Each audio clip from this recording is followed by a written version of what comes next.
Jessica, Maxi, Santiago, Daniel,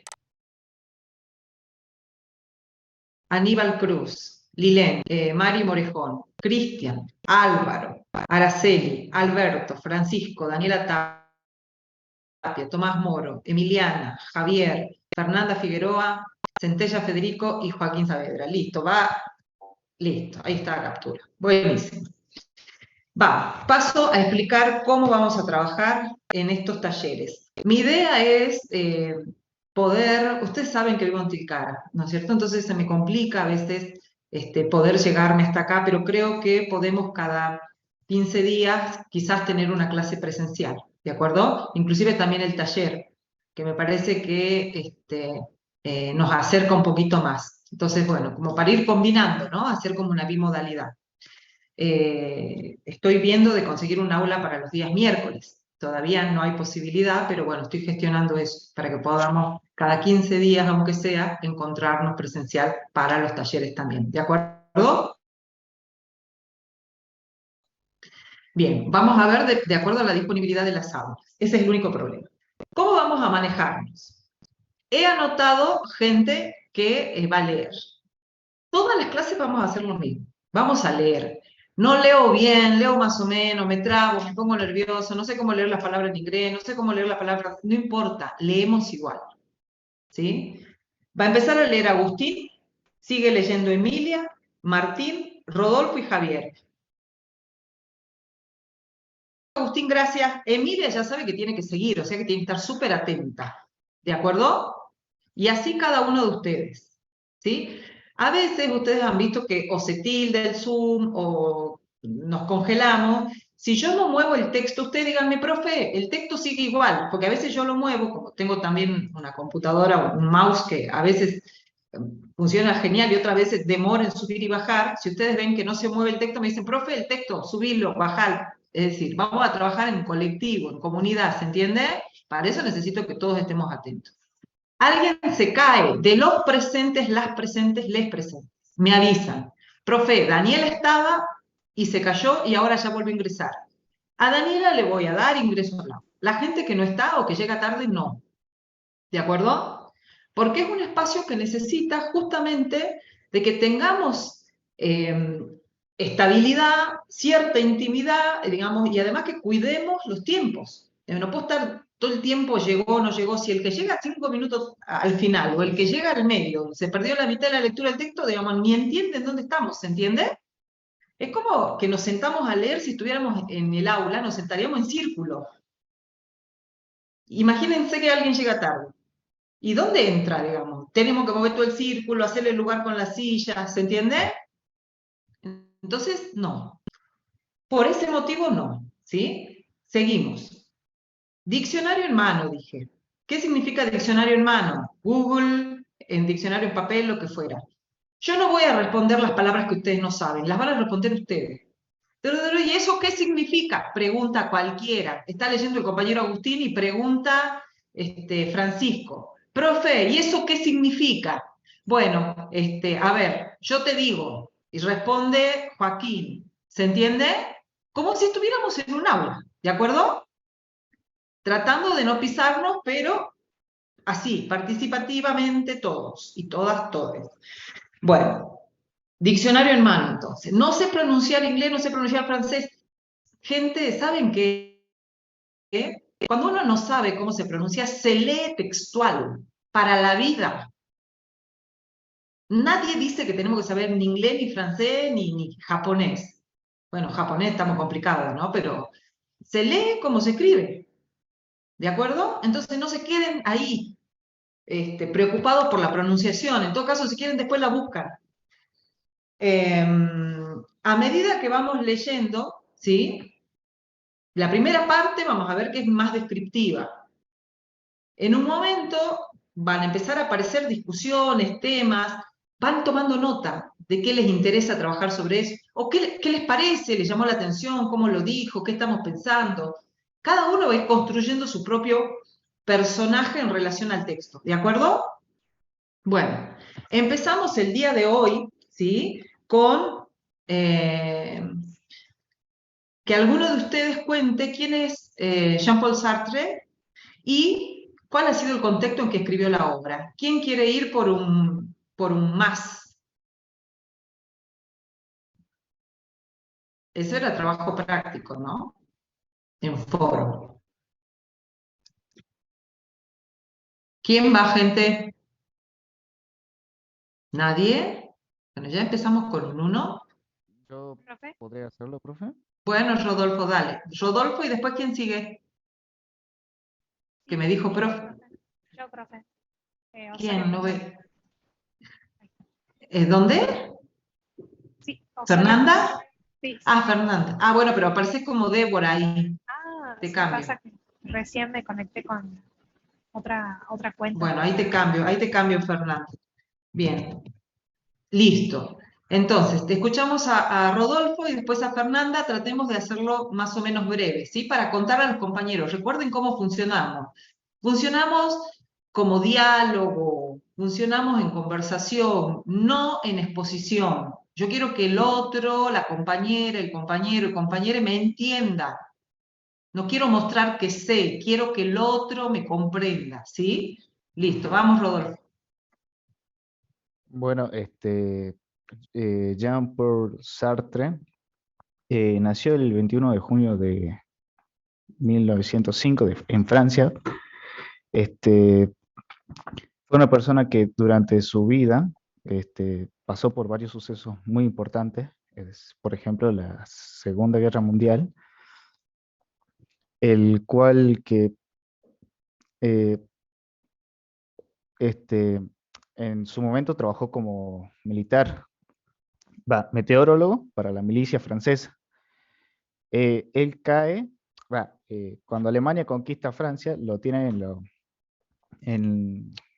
tienen en no es un campo de concentración, sino unas prisiones, que pasó 9 meses como prisionero, y, este, y para, en ese momento, él crea la obra llamada El ser y la nada, donde él rechaza la idea del filósofo que consideraba el final que se reducía a la nada y por lo tanto la nada tiene un sentido, digamos.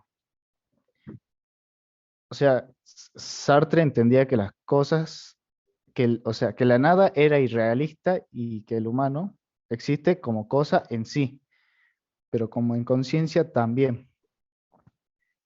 Eh, Hay muchas obras que él propone, este, por ejemplo, en los tiempos modernos, o sea, les temps moderns, que era, que era una,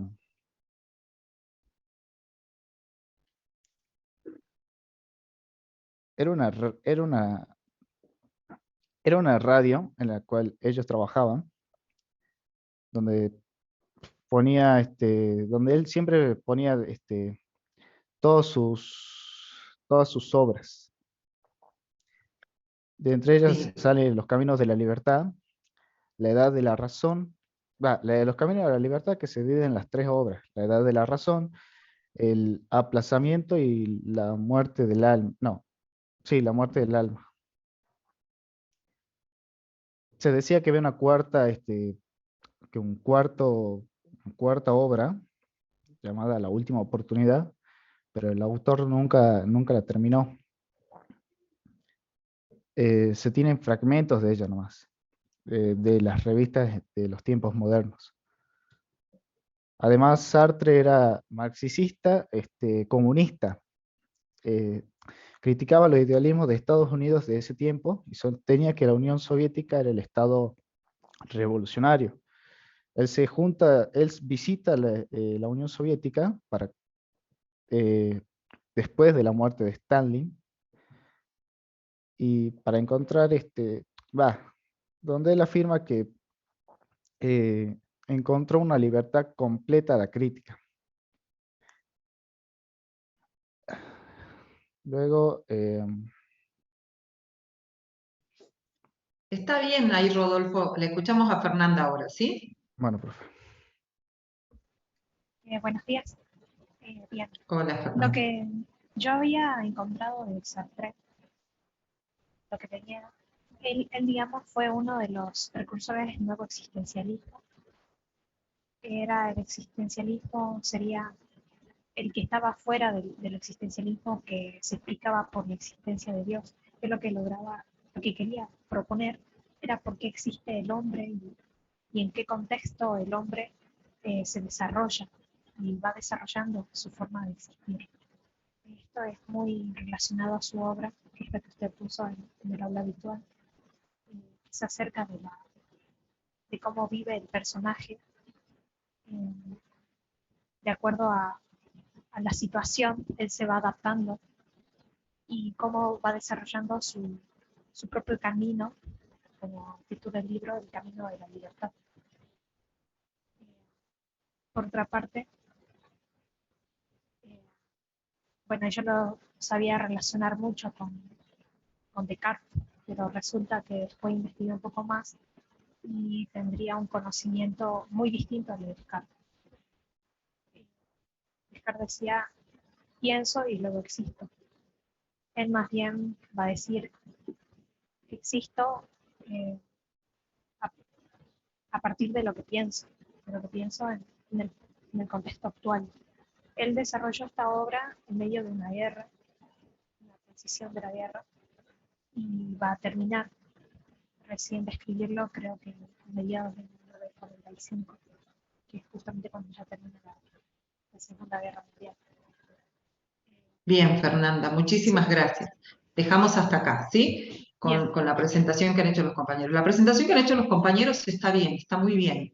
Eh, Voy a hacer algunas apreciaciones cortitas porque lo que yo quiero ahora es leer, que leamos la obra y después vamos a ver que cuando lleguemos a los filósofos, filósofas de este tiempo, ¿sí? Vamos a trabajar muy bien los principios del existencialismo. Decir a manera de mención, con algunas ideas para que ustedes tengan noción de qué es lo que estamos hablando, ¿sí? Que generalmente cuando alguien refiere al existencialismo, ¿no? Quienes no conocen o en el mundo del sentido común, inclusive en los medios de comunicación, creen que tienen que ver con una especie de estado de ánimo, ¿no? Entonces es existencialista, ¿no? Alguien que sufre, alguien que vive intensamente, ¿no?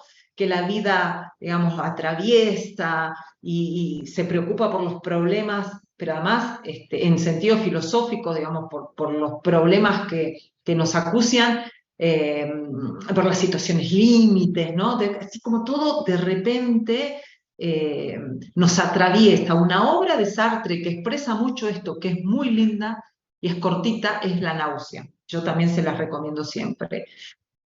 A ver, si nosotros pensáramos, bueno, ¿qué hay en común, ¿no? Con los existencialistas? ¿Qué tienen en común? Y bueno, en realidad, digamos, podríamos encontrar algunos puntos en común, pero, a ver, con su forma de vida, ¿sí?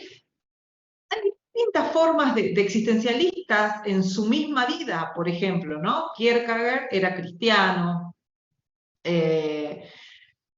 Kafka era judío, Dostoyevsky, digamos, era un activista de la Iglesia Ortodoxa rusa, o sea, yo no dice, bueno, pero no, a ver, Sartre era ateo, o se decía ateo, digamos, entonces uno dice, bueno, pero a ver, ¿y toda esta gente que tiene en común? Y bueno, lo que tiene en común es que justamente parten de un principio. ¿Cuál es ese principio?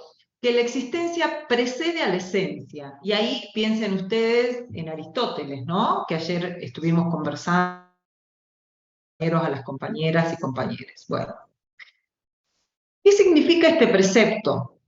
Que sea el punto de partida para leer la obra. Que nosotros llegamos a este mundo, ¿sí? Y existimos. Que no tenemos una esencia, sino que solo existimos.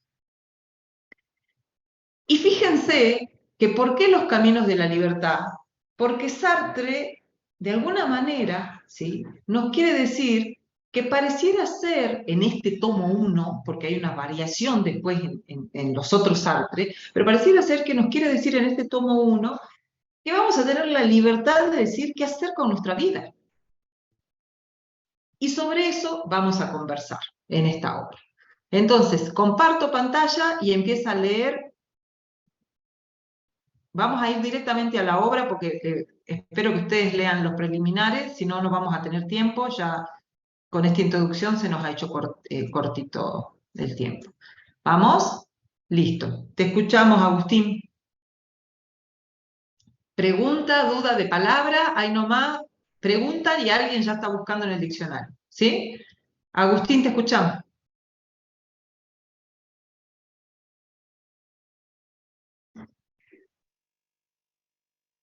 Hola, buen día, ¿Estamos? profesora. Ahí está. Yo me estaba asustando, digo, ¿qué pasó? Vamos. La edad de la razón. La edad de razón. En medio de la calle, Vercingetorix, un individuo sujetó a Matthew por el brazo. Por la acera de enfrente se paseaba un agente de policía. Jefe, deme usted una limosna, tengo hambre. Era cejijunto y de labios abultados. Apestaba a vino.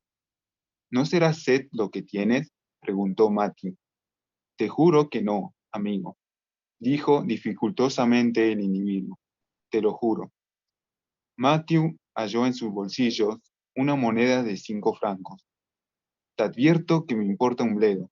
Te dije eso por decir algo. Y le dio la moneda. Está muy bien lo que haces, dijo el individuo. Te voy a desear algo formidable. ¿Qué es lo que te voy a desear? Los dos quedaron meditabundos. Matthew dijo, lo que quiera. Pues bien, deseo que seas feliz, dijo el otro. Ya, ya está. Y soltó una carcajada triunfante. Matthew vio acercarse al agente de policía. Tuvo miedo por el individuo aquel. Bueno, bueno, salud. Quiso alejarse, pero el otro se lo impidió y le dijo con voz pastosa, la felicidad no es bastante. No, no es bastante la felicidad. Entonces, ¿qué es lo que quieres? Yo quisiera darte algo. Te voy a encerrar por mendigar, dijo el agente de policía. Era un hombre muy joven, de encarnadas mejillas.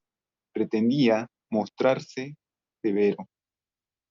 Hace ya media hora que estás fastidiando a todo el que pasa, añadió sin gran convicción. No mendiga, interrumpió bruscamente Matthew. Charlábamos. El agente se encogió de hombro y prosiguió su camino. El individuo se tambaleaba de manera inquietante. Parecía que ni siquiera hubiese visto al policía. Ya he dado con lo que voy a dar. Te voy a dar un sello de Madrid. Sacó del bolsillo una cartulina rectangular, verde, y la tendió a Matthew, quien leyó. CNT, Diario Confederal, ejemplares 2. Francia, Comité Anarcosindical- Anarcosindical- Anarcosindicalista, calle de Belleville, 41, París, 19. Bajo la seña había un sello pegado. También era de color verde y llevaba matasello de Madrid. Matthew adelantó la mano. Muchas gracias. Ah, pero cuidado, exclamó, colérico, el otro. Es, es de Madrid. Matthew le miraba. El mocetón parecía emocionado y hacía violentos esfuerzos para expresar su pensamiento.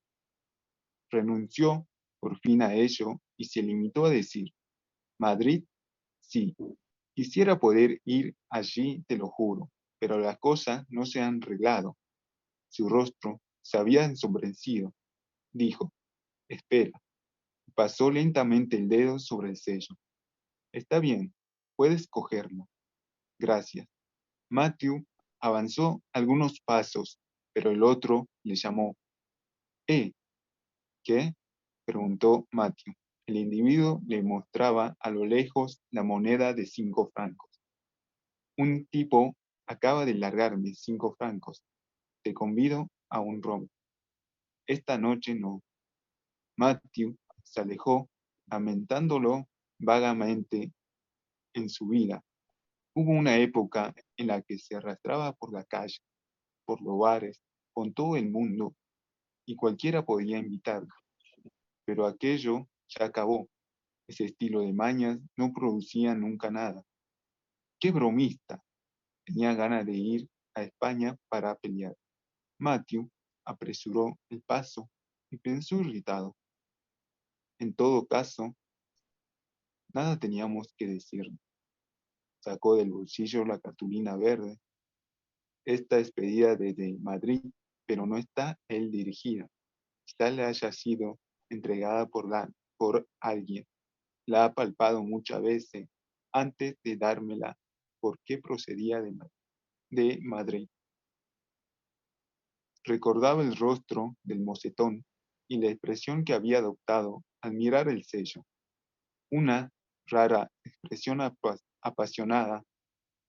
Matthew, a su vez, miró el sello sin dejar de andar. Después volvió a guardar la cartulina en el bolsillo. Silbó un tren y Matthew pensó, soy viejo. Eran las 10:25. Matthew estaba adelantado. Pasó sin detenerse, sin ni siquiera volver la cabeza, delante de la casita azul, pero la miraba de reojo. En ninguna ventana había luz, excepto en la de señora Duffet. Marcel no había tenido todavía tiempo de abrir la puerta de entrada. Inclinada a su madre, la rodeaba con gesto masculino, en su gran lecho que un baldaquín adornaba. Matthew permanecía sombrío. Pensaba, 500 francos para tirar hasta el 29, lo que equivale a 30 francos diarios, más bien menos. ¿Cómo voy a poder arreglármela? Dio media vuelta y retrocedió. Ya no había luz en la habitación de la señora Duffet. Al cabo de un momento se alumbró la ventana de Marcel. Matthew cruzó la calle y arrimándose a la tienda de ultramarinos, procuró que no crujiesen la suela nueva de su zapato. La puerta estaba entornada. La empujó suavemente y rechinó. El miércoles traeré mi alcuza y pondré una poca de aceite en los goznes. Entró, volvió a cerrar la puerta y se descalzó en la oscuridad. La escalera rechinó algo. Matthew, sus zapatos en la mano, la subió con precaución. Palpaba con los dedos del pie cada peldaño antes de apoyarlo en él. Pensó, vaya farsa. Marcel abrió su puerta antes que él llegara al descansillo. Un vaho perfumado y susurrado salió de la habitación y se extendió por la escalera.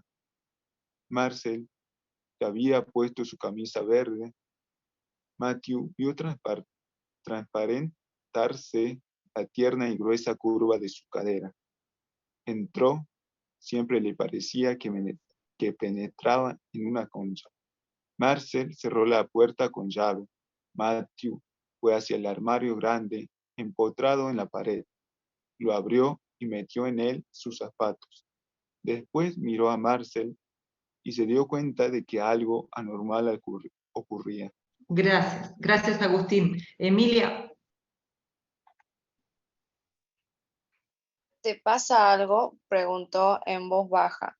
No me pasa nada, replicó Marcel en voz baja también. Y a ti, querido, no tengo un céntimo. Por lo demás, la besó en el cuello y en la boca. El cuello olía a ámbar, la boca al más ordinario de los tabacos. Marcel se sentó en el borde de la cama y se puso a mirar sus piernas mientras Matthew se desnudaba. ¿Qué es eso?, preguntó Matthew. Encima de la chimenea había un retrato que él no conocía. Se acercó y vio una joven delgada, peinada a lo chico, que reía con aire duro y tímido. Vestía chaqueta de hombre y calzaba zapatos de tacón bajo. Soy yo, dijo Marcel, sin levantar la cabeza. Matthew se volvió.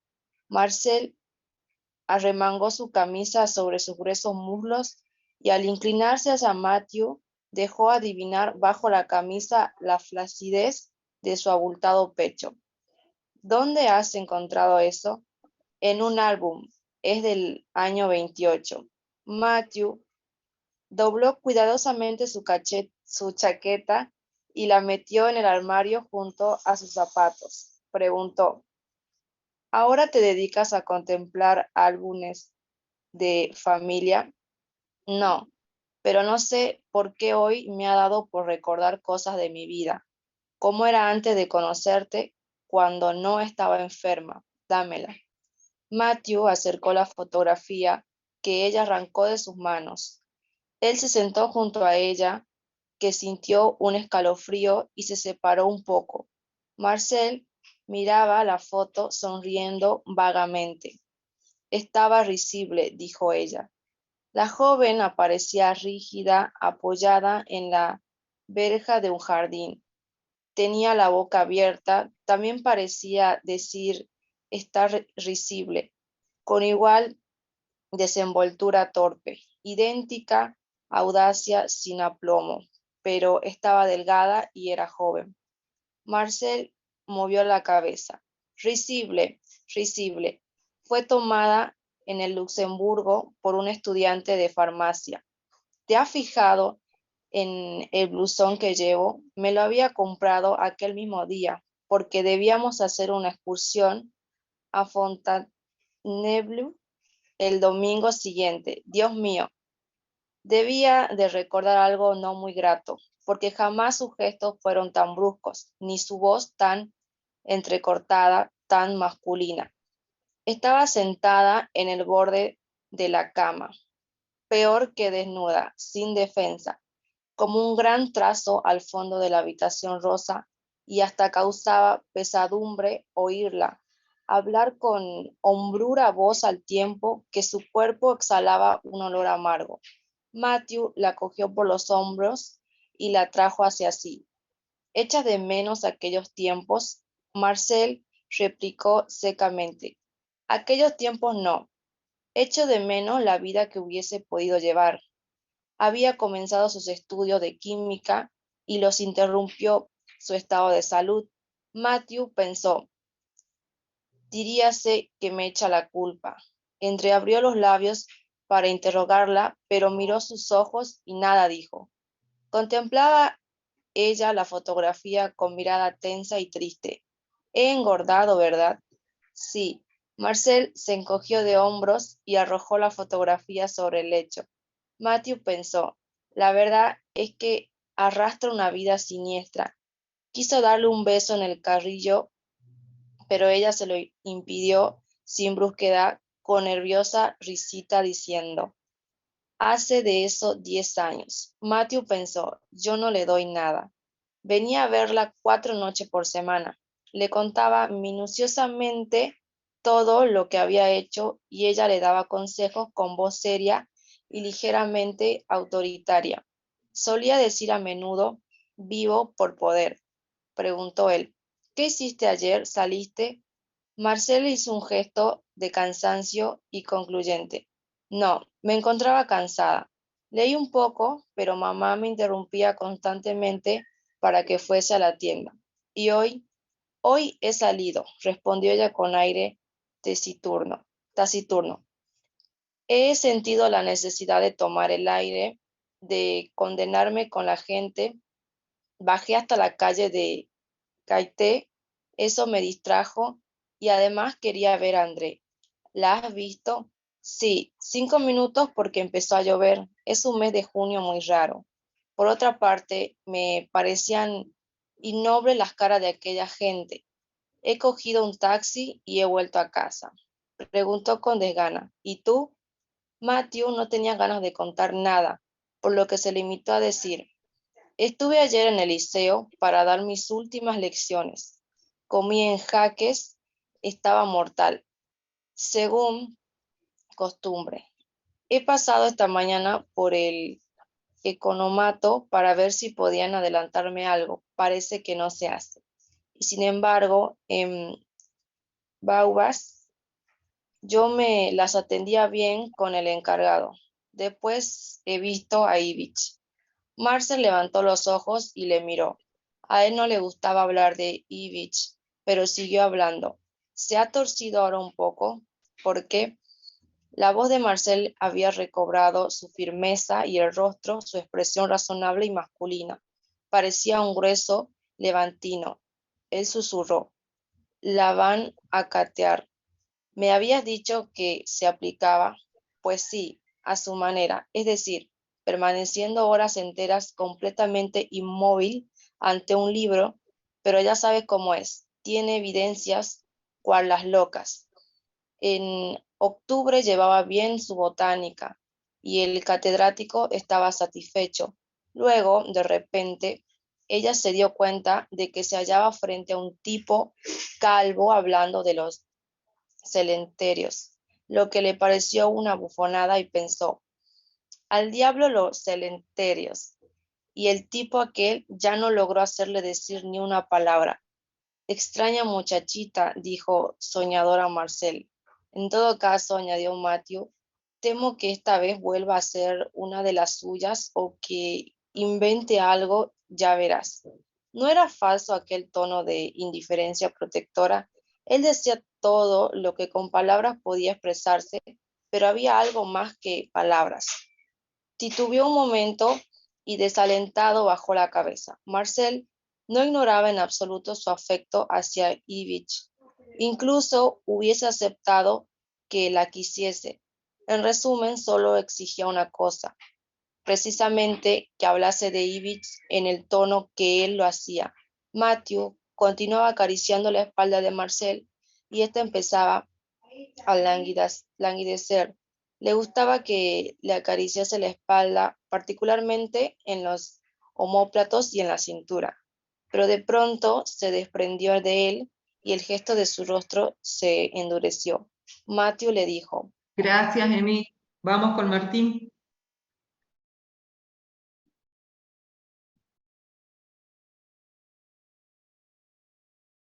Martín.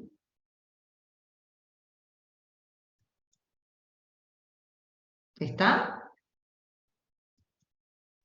Ahí está, profesor. Ahí está. Listo. Ahí está, vamos. Pero de pronto se desprendió de él y el gesto de su rostro se endureció. Matthew le dijo: óyeme, Marcel, a mí me importa un comino que Ivich la catee. Le pasa lo que a mí, que no he nacido para médico.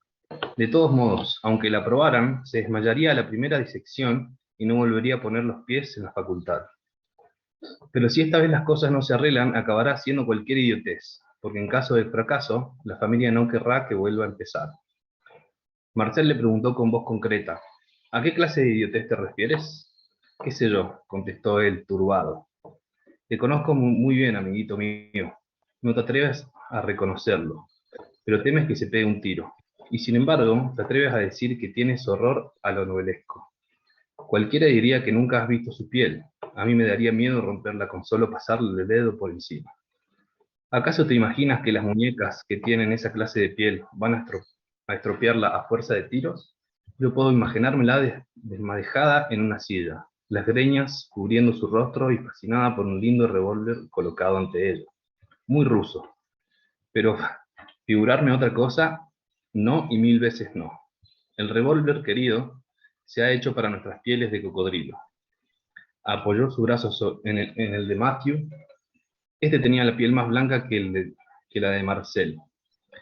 Mírala bien, querido mío, sobre todo la mía. Diríase es tafilete. Rió la ocurrencia y prosiguió: tengo todo lo que hace falta para convertirme en una espumadera, ¿no crees? Parece que estoy viendo bajo mi seno izquierdo un agujerito muy redondito, limpios y bien marcados sus bordes, y muy rojos además. No haría del todo mal. Seguía riendo carcajadas, hasta que Matthew le tapó la boca con la mano. Calla, que vas a despertar a la vieja. Ella calló y él añadió, qué nerviosa estás. Marcel no dijo nada. Matthew le acarició suavemente la pierna. Le gustaba esa piel mantecosa, dócil, dócil su vello a la caricia, promesa de estremecimientos. Marcel no se movió, miraba la mano de Matthew y éste acabó retirándola. Mírame, dijo Matthew.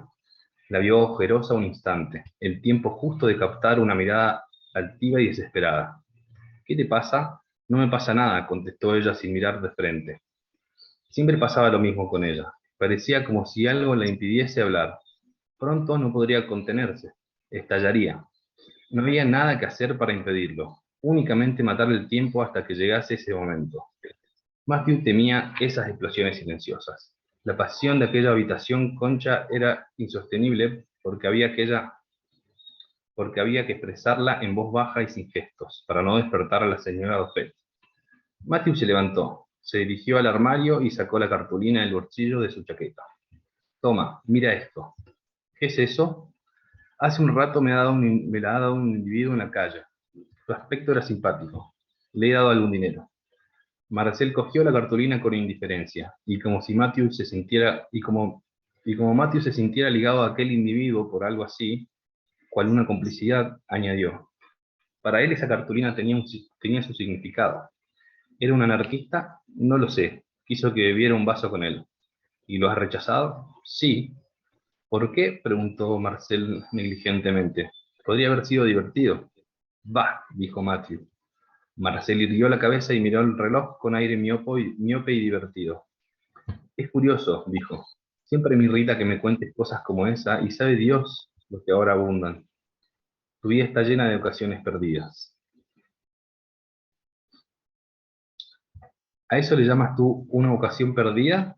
Sí, antes hubieras hecho cualquier cosa para provocar esa clase de encuentros. Quizá haya cambiado un poco, replicó Matthew con la mejor voluntad. ¿Crees que he envejecido?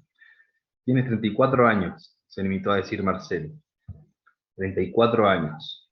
Matthew pensó en Image sobresaltándose ligera y desagradablemente. Óyeme, no creo que eso sea, sino más bien por escrúpulo. Comprende que no hubiese estado a conveniente altura. Ahora sería raro que estuvieses a la altura necesaria, afirmó Marcel, a lo que Matthew replicó con viveza. Tampoco él hubiese estado. Cuando se está borracho se cae en el patetismo. Eso es lo que quise evitar. Pensó, no es del todo verdad, no reflexioné tanto. Se esforzó para ser sincero. Matthew y Marcel habían convenido decirse siempre la verdad. Lo que pasa es, dijo él, y ella se echó a reír, un arrullo bajo y suave como cuando le acariciaba los cabellos, diciéndole, pobrecito, querido mío. Pero en esta ocasión Marcel no lo dijo en tono muy cariñoso. En eso sí que te reconozco, dijo ella. Te asusta lo patético. Y después de todo, aunque hubieses estado patético con ese pobre muchacho, ¿qué importaba? ¿Qué mal le hubiese habido con ello? ¿Y qué hubiera yo conseguido? Preguntó él. En realidad se defendía contra sí mismo.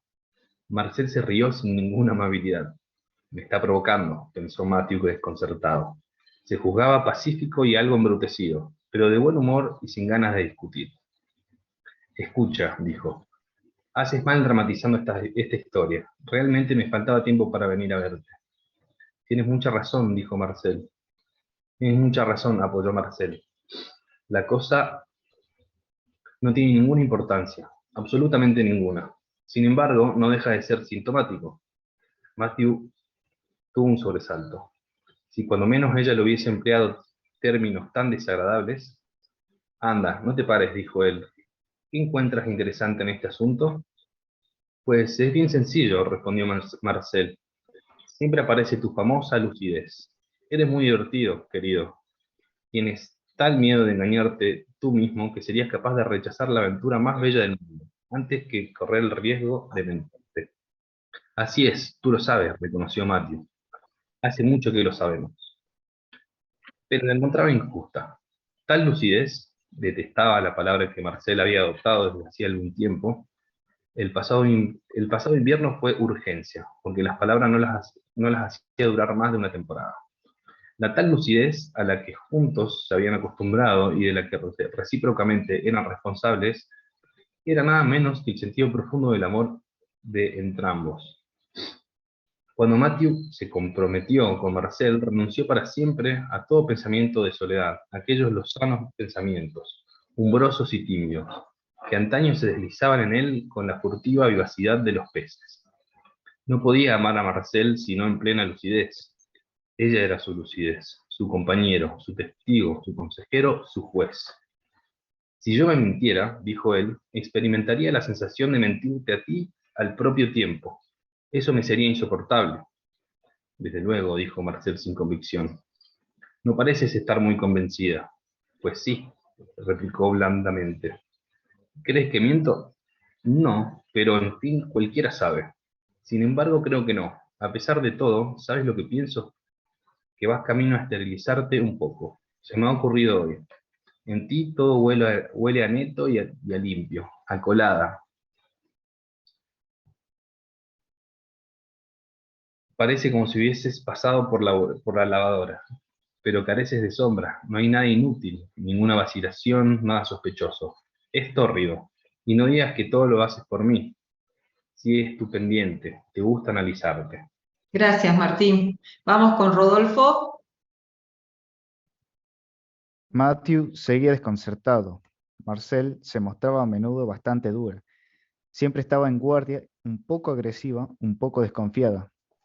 Y si Matthew no era de su misma opinión, creía frecuentemente que quería dominarla. Pero rara vez había conservado en ella esta decidida voluntad de serle desagradable. Además, la foto seguía sobre la cama. Miró a Marcel de hito en hito, con inquietud. Todavía no me había llegado el momento de que ella se decidiera a hablar. No me interesa mucho llegar a conocerme, se limitó a decir. Ya lo sé, añadió Marcel. No se trata de una meta, sino de un medio. Es para liberarte de ti mismo, para mirarme, para juzgarme, para juzgarte. Esa es la actitud preferida. Cuando te miras, te figuras que no eres tú lo que miras, que tú no eres nada, porque en el fondo ese es tu ideal, no ser nada. ¿No ser nada? Repitió lentamente. No, no es eso. Escúchame. Yo, yo quisiera no depender más de mí, más que de mí mismo. Ya, ser libre, totalmente libre. Ese es tu vicio. No es un vicio, replicó Matthew. Es, ¿qué quieres que haga? Estaba molesto. Todo eso se lo había explicado ya 100 veces a Marcel, y ella sabía que eso era lo que más le importaba. Sí, si yo no tratara de volver a existir por cuenta propia, me parecería completamente absurdo existir. Marcel tomó su tono riente y obstinado. Sí, sí, es tu vicio. Matthew pensó, me pone nervioso cuando se hace la traviesa, pero sintió remordimiento. No se trata de un vicio, es que yo soy así. Si no es un vicio, ¿por qué los demás no son así? Son así, solo que no se dan cuenta. Marcel dejó de reír y ahora se le dibujó una mueca dura y triste en la comisura de los labios. Es que yo no tengo tanta necesidad de ser libre, dijo Matthew. Contempló su nuca inclinada y se sintió a disgusto. Siempre los remordimientos absurdos que le obsesionaban cuando estaba con ella. Pensó que nunca llegaba a ponerse a la altura de Marcel. La libertad de la que yo le hablo es una libertad de un hombre normal. Le puso la mano en el pecho y apretó suavemente aquella carnosa, untuosa, ya algo marchita. Marcel, ¿estás preocupada? Volvió hacia él sus ojos un poco turbados. No. Callaron. El placer asoma a los dedos de Matthew. Bajó lentamente su mano, la pasó por la espalda de Marcel y en torno a los ojos vio él sus negras y largas pestañas. La atrajo hacia sí. No era que la deseaba en aquel instante, sino más bien el capricho de ver aquel espíritu reacio y equívoco fundirse como el pedazo de hielo al sol. Marcel deslizó su cabeza sobre el hombro de Matthew y éste vio de cerca su piel morena, sus ojeras azuladas, y pensó, Dios santo, ¿cómo envejece? También pensó que él envejecía. Se inclinó sobre ella con cierto malestar. Hubiera deseado olvidarse y olvidarla, pero hacía mucho tiempo que dejaba de olvidarse cuando copulaba con ella. La besó en la boca. Tenía una bella boca, justa y severa. Marcel se deslizó muy suavemente hacia atrás y se colocó boca arriba en la cama. Cerrados los ojos, pesadamente deshecha, Matthew se levantó, se quitó los pantalones y camisa que depositó doblados al pie de la cama y se arrimó a Marcel, pero se dio cuenta de que sus grandes ojos estaban abiertos y miraban fijamente al techo, las manos cruzadas debajo de la cabeza. Marcel, dijo él. Gracias, Rodolfo. Está bien hasta acá. Está bien hasta acá, ¿sí? Porque ya, y 56, y quiero como cerrar con algunas cuestiones para que ustedes puedan continuar. No, vamos a leer, estamos leyendo una novela para adultos, ¿no? Filosófica y para adultos, así que yo recomendaría que la vayan leyendo en la casa, cuestión de que la ensayen y cuando lean no se pongan tan nerviosos y nerviosos. Pero bueno, es filosofía y la filosofía se hace a partir de todo, de la vida, ¿no? Inclusive también, porque es parte de la vida, el sexo, el erotismo, cómo nos vinculamos, ¿sí?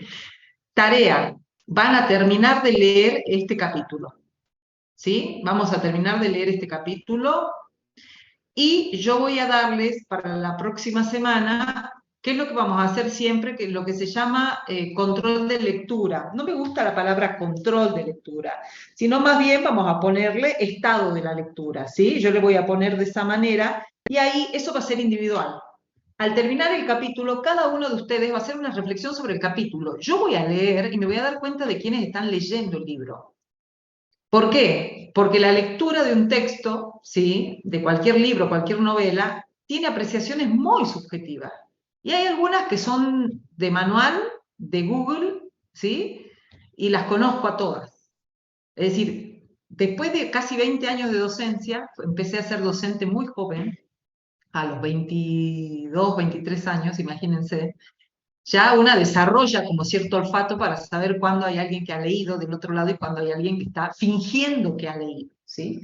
Entonces, en este corto pedacito que hemos leído hoy, vamos a ver, yo les voy a tirar algunos temas para que ustedes vayan poniendo sus ojos ahí, pero seguramente ustedes miraron más allá todavía. Por ahí pueden haber mirado la relación entre Marcel y Matthew, pueden haberla llevado a relaciones que ustedes tienen, y no necesariamente tienen que ser heterosexuales, digamos, ¿no? Marcel y Matthew pueden ser ambos hombres, o pueden ser mujeres, o pueden ser hombre y mujer, ¿se entiende? Sino en la relación que establecemos en esos vínculos de amorosidad, o no, porque ya vamos a ver qué tipo de relación tienen, vamos a ir construyendo también las nuestras, ¿sí? Pero fíjense que aparece la palabra en un momento, ya cuando estamos llegando ahora de dejar el texto, ¿no? Dice, bueno, el espejo, la nada, ¿qué es la libertad? Él empieza a hablar de que quiere ser libre, o sea, están teniendo discusiones filosóficas, pero discusiones que tienen que ver con la vida, con cómo quieren vivir ellos, ¿no? Dice, yo quiero existir por cuenta propia, dice Matthew. ¿No? ¿Qué querrá decir Matthew con eso? Bueno, sobre todo eso, entonces se va a tratar este pequeño texto que ustedes me van a subir al aula antes de que nos volvamos a encontrar para el próximo taller de lectura el próximo miércoles. ¿Sí? Es decir, van a terminar este capítulo 1 y van a hacer una reflexión. ¿Qué les gustó? ¿Qué pensaron? ¿Qué les aparece? ¿Qué temas les interesa? ¿Qué sale? ¿Qué se dicen? Estas situaciones de lectura, para no poner control de lectura, no tienen que exceder, pueden ustedes escribir 3 páginas si quieren. Para mí, me alcanza con de 10 a 15 líneas que ustedes escriban para que yo sepa que han leído. ¿Se entiende? De todas maneras, eso lo voy a poner en el foro. Entonces, nos vemos el próximo miércoles, primero el martes en clase para terminar el parcial, y el miércoles de nuevo continuamos con la lectura. Y ya vamos a hacer una lectura más ágil, ya saben cómo funciona. Ustedes les van a contar a sus compañeras, compañeros y compañeres cómo vamos a trabajar. Porque seguramente quienes no han estado hoy acá y por ahí pedían ingresar al aula dirán, bueno, ¿por qué no ingresé? Bueno, ustedes les dirán, mira, esta es la modalidad de laburo. ¿Sí? Estamos haciendo una lectura filosófica.